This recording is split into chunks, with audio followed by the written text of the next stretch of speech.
Remember, buddy, knowledge having the right answer, intelligence is asking the right question.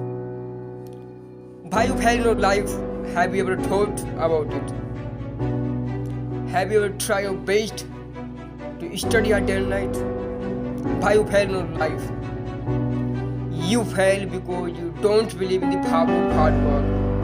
You don't believe in the power of learning, studying hard. You don't believe in the power of time, and you are not comfortable with the time for a study time. That's why you fail in your life. You fail, but you don't try your best again. You don't try to get up again once you failed in your life. So believe in the power of hard work, in the power of learning, in the power of best education, in the power of brain power you have to make you want to be successful.